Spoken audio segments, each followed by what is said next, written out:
I'm Janine. This is Outside the Box, and standing by to join me is Sophie Yotova. She's a Bulgarian food artist, TEDx speaker, certified eating psychology coach, and the founder and CEO of Foodie Boulevard, a global social enterprise that teaches kids and grown-ups to become real-life superheroes by using food as a superpower on and off the dining table. And I met Sophie. I was taking a science of well-being class with Dr. Laurie Santos. Amazing class. I highly recommend it. And we connected on Facebook, and I had her on my other show, Get the Funk Out. And it's my pleasure to have her on the new one, Outside the Box. Welcome. Thank you so much for having me. This feels like catching up with a good friend. Oh, I feel the same. I've been following what you're doing, and we connected. I just looked back this morning. We connected 4 months ago. Oh, really? Wow. 4 Feels months like ago. much longer. I know. So for people that aren't familiar with you, could you talk about what it is you do? Sure.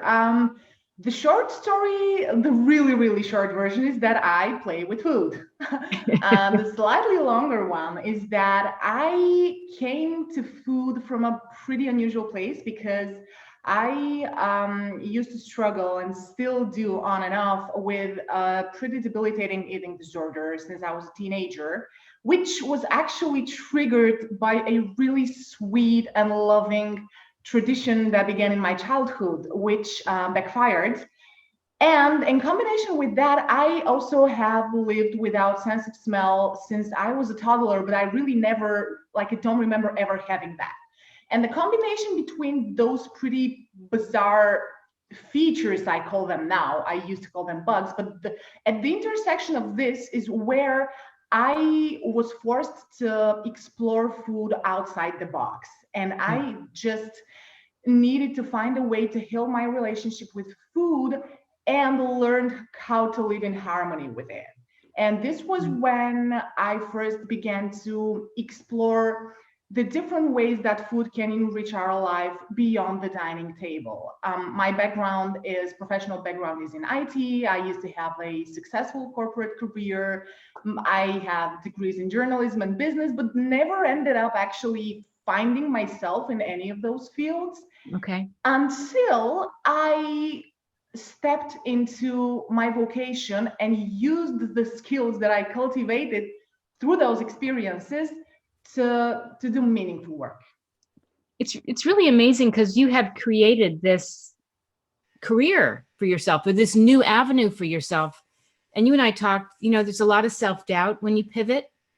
Yeah. And especially you had mentioned this long post recently on Facebook that when people don't understand what you do, or they're questioning what you do. And so then you step back and you go, yeah, what am I doing? Wait, aren't I supposed to be using my degrees? Yeah. Why aren't I? But then I look at you, Sophie, and I step back and I say, well, she is using all of her education. She is using all of her experiences.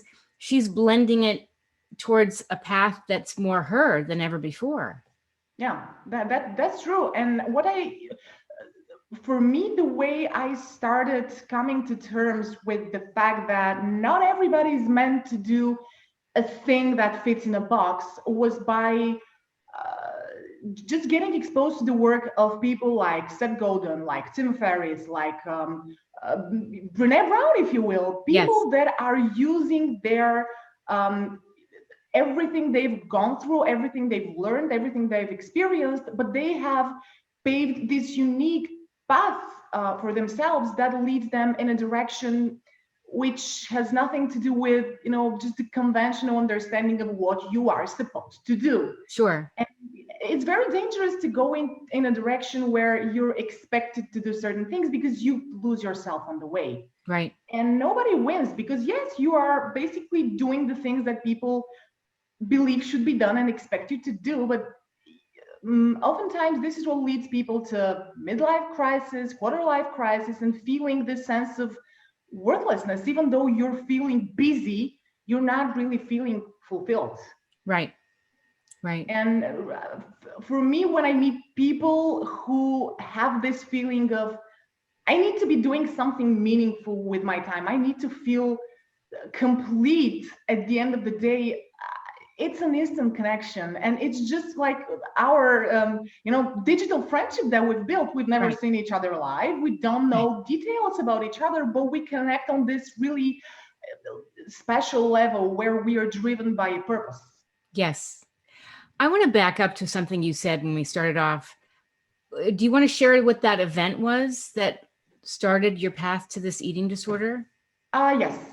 So I come across as a really extroverted person because I talk a lot, like I'm very energetic, but I'm actually really introverted. And when I was a child, just the very experience of preschool was very overstimulating for me. And I would always get overwhelmed by people around me. So my parents, whenever they would come and pick me up from preschool, they would buy me a Kinder chocolate egg. I know for people in the States, that's not really relatable because I've heard you guys cannot get that in the stores, or Does it look like a real egg, like it's chocolate? it is chocolate. It looks like a real egg, and there's a toy inside. Oh, it's like, And I think Cadbury makes that here, but could be, okay. yeah. So to me, that was a daily tradition. It was my shortcut to safety, to security, and to happiness. Food And is a safety blanket. Exactly. They never intended for that to happen, obviously. It was just their beautiful way of telling me, we're here, we're going home, it's going to be safe. Right. And it was, until it wasn't, because when you enter puberty, certain experiences start happening to you and you're forced into a new psychological and emotional state where you got to navigate certain things. And to me, knowing that food has been the very thing that brought me to that space of safety and security, this was what started, like what triggered this compulsion to reach for food whenever I would experience any sort of discomfort, sadness, pain, disappointment, anything negative. And I was not aware of that. I only, in hindsight, I realized what had been going on, and it was over 10 years after the things started happening. And it was really painful for me because I believed that I was controlled by an addiction, which wasn't really the case. There was just an underlying issue which I was not aware of and was numbing with this shortcut. Yes. You know, it wasn't until I was 23 that I stopped eating fast food. And I would get physically sick, but I would keep eating it. And I had eczema, I was depressed, and we do all these patterns because that's our safety net. It makes us feel good. Yeah. And it served the purpose at a certain point, because if you think about it, the origin story of most addictions is a need to feel safe, and you believe that by doing this you protect yourself in a way. But later on, those systems just no longer work the way they are intended to, and it's very hard to recognize when a certain behavior no longer serves you. Especially when it comes to food, you have to eat every single day of your life, and unless you realize that there is an underlying issue, you can go on and spend decades just buried in just this loop of self-sabotage and endless internal turmoil, which can be really paralyzing and really detrimental to your social life, to your relationships, to your professional path, everything, really. Yes. I know. I was just going to say, your relationship with food affects every aspect of your life. Yeah, 100%. Yeah. And to a very high extent, it equals the relationship you have with yourself. Because if you're not in harmony, if there is something going on that's troubling you, if you're stressed out, many of us, it's a really easy compulsion because you don't think of it as something dangerous. It's nice. It's yummy, especially if you've conditioned yourself to eat healthy. That's where it gets even trickier, because in theory, you're doing the right thing, but then the intention behind it is where things can get very dangerous, because you can camouflage a certain behavior as healthy, which can be really detrimental by its very nature. Wow. I'm thinking to myself, there's her psychology, degree. And it's really interesting where you ended up. I mean, Are you not at all surprised that here you are with what you're doing?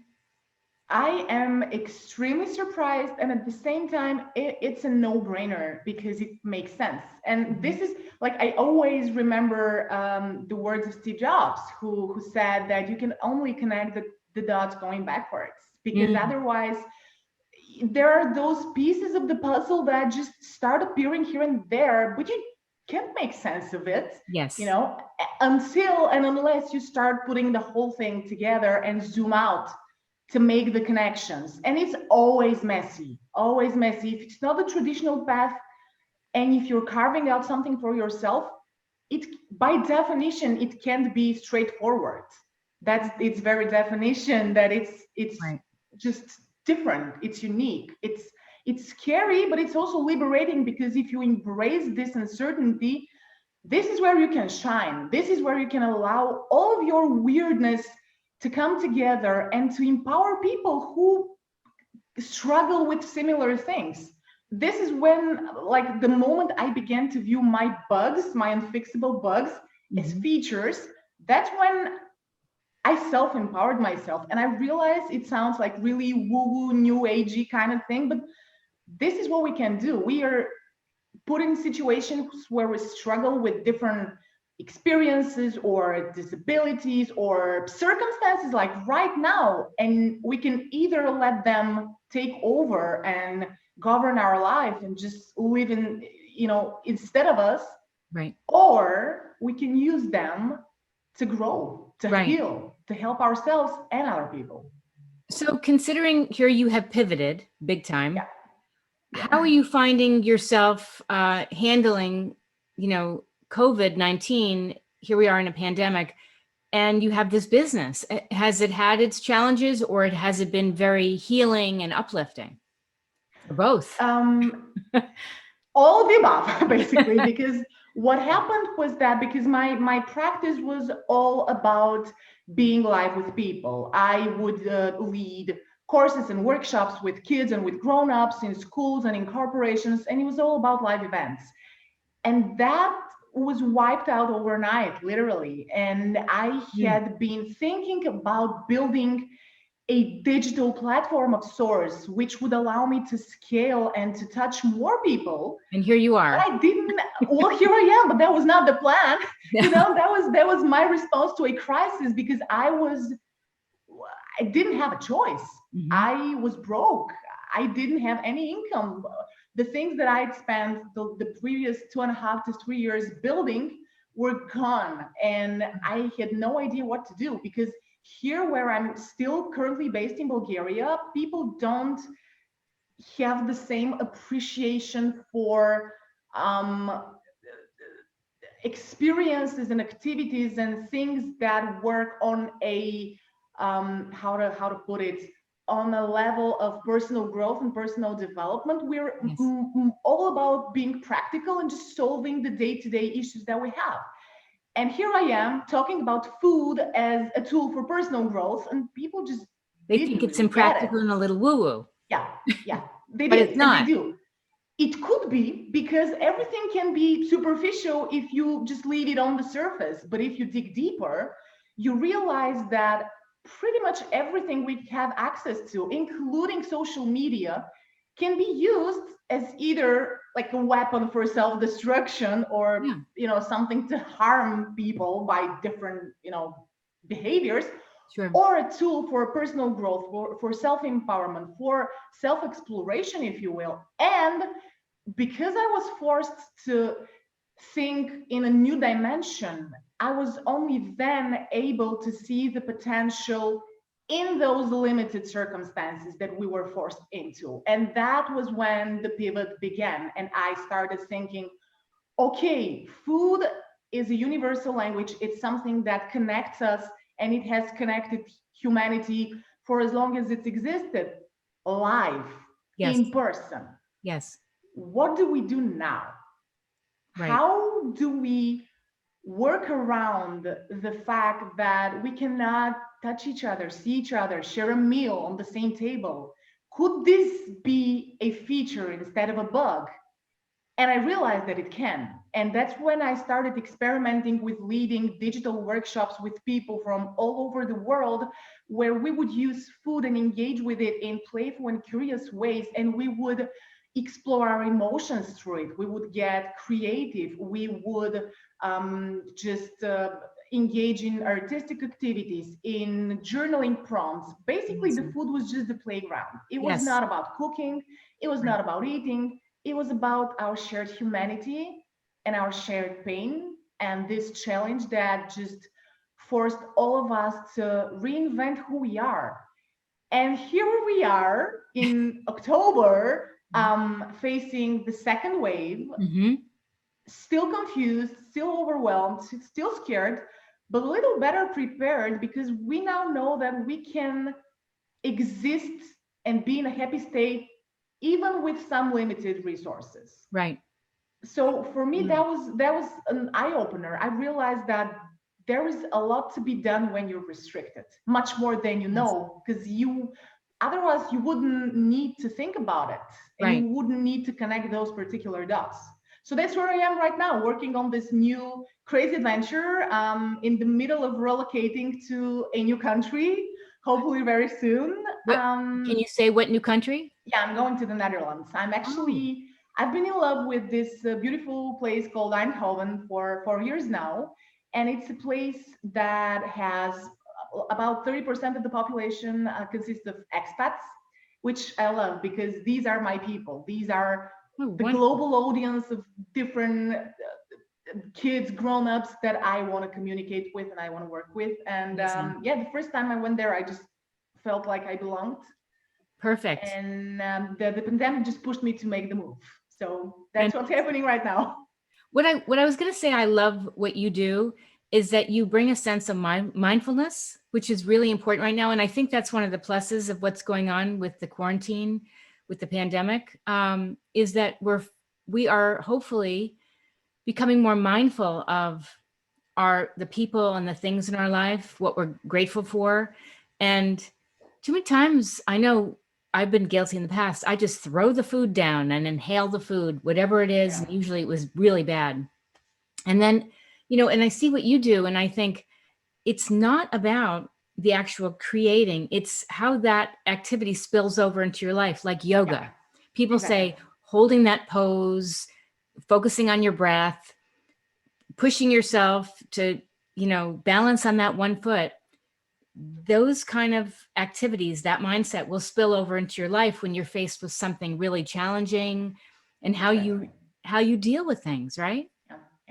It's these sort of activities give you access to an emotional and mental space where you can do different things. You can cultivate transferable skills. This is actually in unison with the book that I'm working on right now. And that this came to be something that combines everything I've learned about food, about people's relationship and engagement with food. And it's about how we can literally rewire our brains by engaging with anything really, but in my case, with food in a new way. Yes. And we can use that to become more courageous, more curious, and more creative.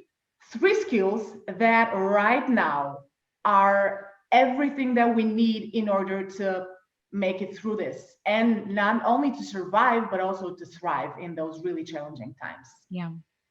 Now, I met you when we took the Science of Wellbeing class. Yeah. And then we connected on Facebook. I felt like that class really helped me tune into the type of person I am. I think it was a character assessment, and it said my focus is curiosity. I have a love of learning and creativity. And I feel like we take those attributes and we can build them into our life in some meaningful way. Well, the thing is, those things allow you to read between the lines. And whatever your chosen path, if you have those, it's kind of like installing, I'm not even sure if I'm going to give the right metaphor here, but installing the type of software that allows you to function in a really, top-notch way. It helps you bring out the best in you and do it in a sustainable way, just because you're not wasting your energy on problems that can be solved automatically, if you embrace the right attitude and the right kind of state of mind is in place for you. And those class, like this particular class and those classes, those activities that kind of help you look inward, they show you that you've got everything inside of you to rearrange the pieces in your life for them to make sense in a bigger way. And I think that's what it's common between the two of us. We just can read between the lines and choose to do that, even though it's not really easy every time. Right. Oh, we were talking, I was saying how there's a lot of times, self-doubt, there's negative self-talk.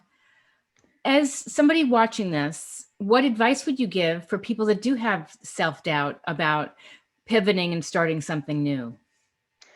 I think it's inevitable. I have seen and heard about people who have this built-in bravery inside of them, and they power through everything without like a shadow of doubt, and they don't care about other people's opinion. They know what they're doing and they just do their thing. I am not like that. I am not like that. And every single day I wake up, there is a question. And the question isn't even, should I be doing this? The question is, should I exist?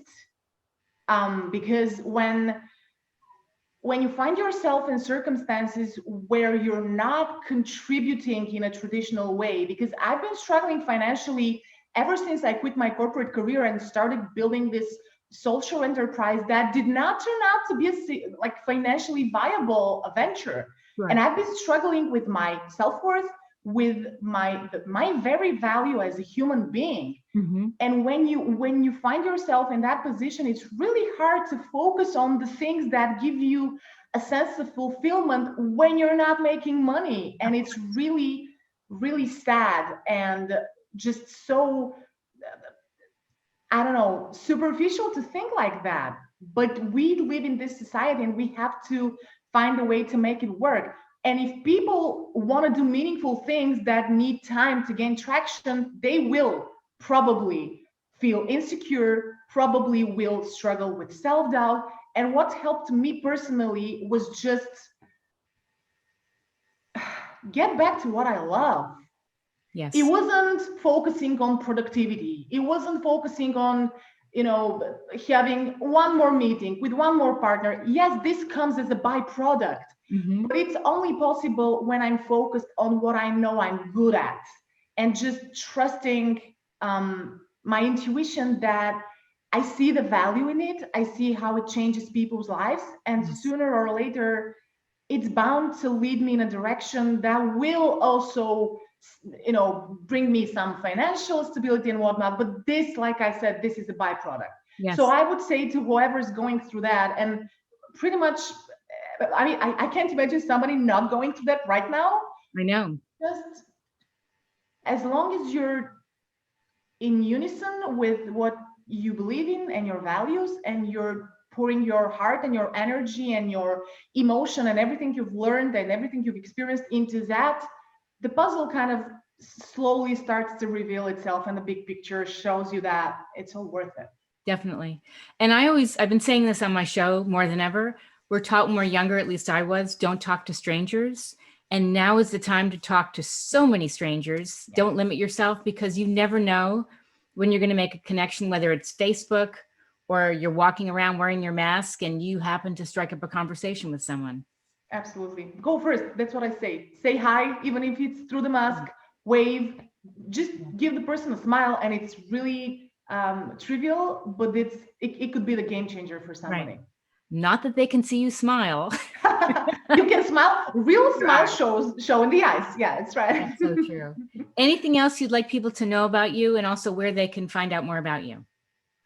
Honestly, right now I'm in transition. I don't even have a home on the interwebs. I'm on Facebook and Instagram at Sophie Yotova. You're on YouTube. I'm on YouTube, yeah. But we'll be doing more there, because I think it's about time I start talking to the camera more than showing my hands. Yes. I think I'm getting comfortable with that, and I think that everybody who wants to talk about food, the power of food, or just courage, curiosity, creativity, they're free to join me on my journey. I'm documenting my writer's journey on Facebook at my writer's page at Sophie Yotova. So that's going to be an exciting adventure. And I'm always happy to learn how people relate to food outside the box. Fantastic. Thank you so much. I've loved this once again.